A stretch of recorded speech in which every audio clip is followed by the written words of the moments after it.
Between heaven and hell stands a solitary tower, shrouded in eternal mist and cursed silence. Within its seamless walls dwells a writer, neither mortal nor divine, whose forbidden stories expose the hidden sins of angels and broken promises of demons. His words, both weapon and curse, have earned him a punishment crueler than death, a prison where his truths are meant to wither and die. But this writer, condemned to an eternity of isolation, has discovered a secret.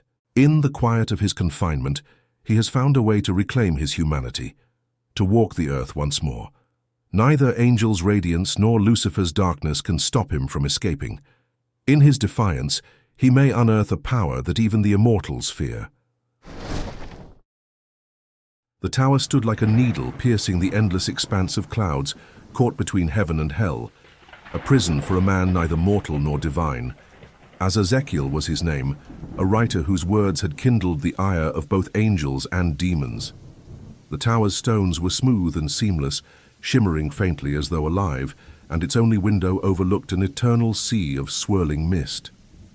No sun, no moon, only the faint glow of ethereal light emanating from above, and the occasional sulphuric flicker from below. Azazekiel sat at a desk carved from bone, its surface littered with ink-stained parchment. His quill, a feather torn from an angel's wing, glimmered with an unnatural sheen. It was his only tool, his only weapon, and his curse. The stories he wrote were his escape, his rebellion against those who had chained him here. With every word he crafted, he twisted their truths into fiction, exposing the horrors of their worlds.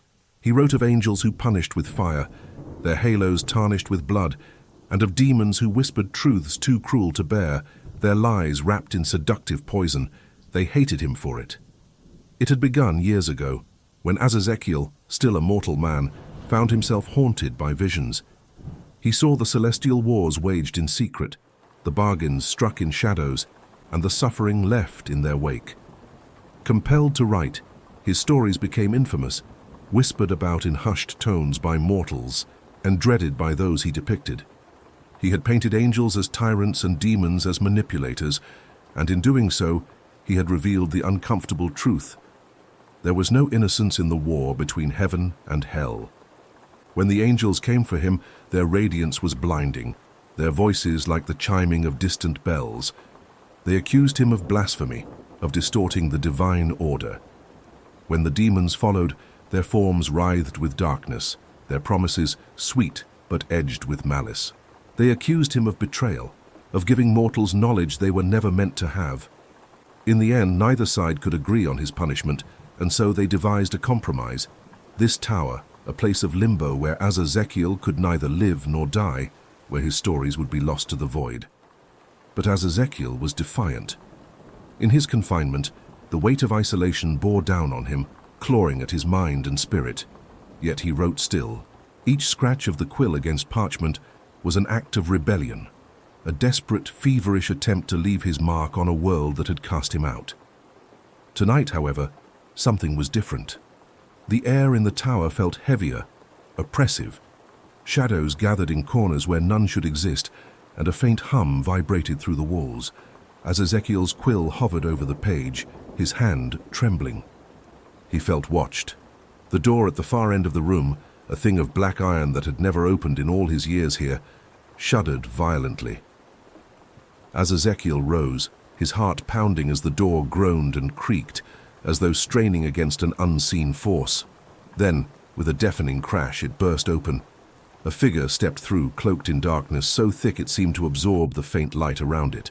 Its form was indistinct, shifting and flickering like a flame. Its voice, when it spoke, was a guttural whisper that seemed to echo from within Azazekiel's own mind.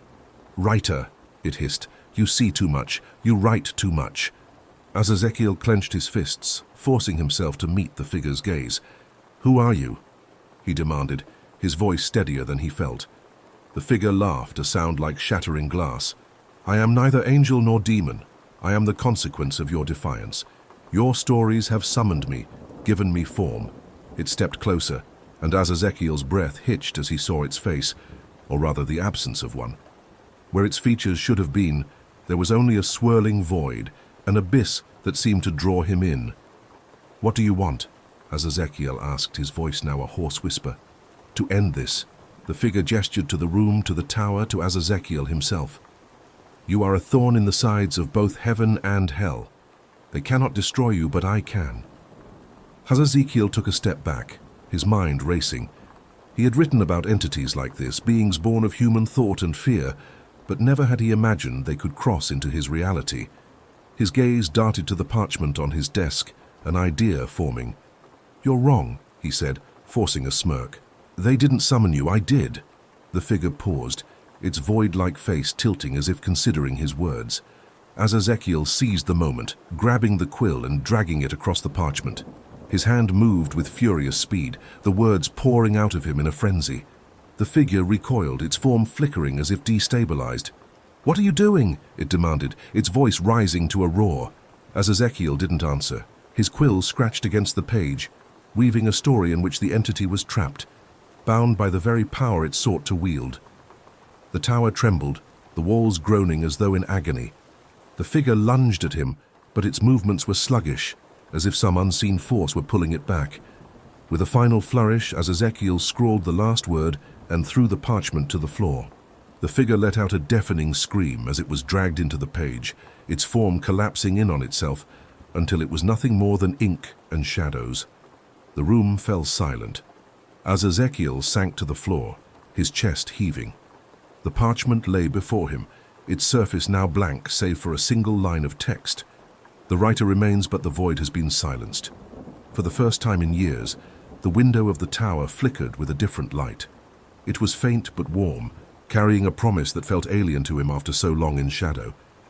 The light seemed to whisper of possibilities, of freedom, of redemption, and it stood in stark contrast to the cold, hollow isolation that had defined his existence. It was as if the tower itself was daring him to hope again. As Ezekiel stood, his gaze drawn to the horizon, the clouds were parting, revealing a sliver of something beyond. Hope. He returned to his desk, his quill trembling in his hand.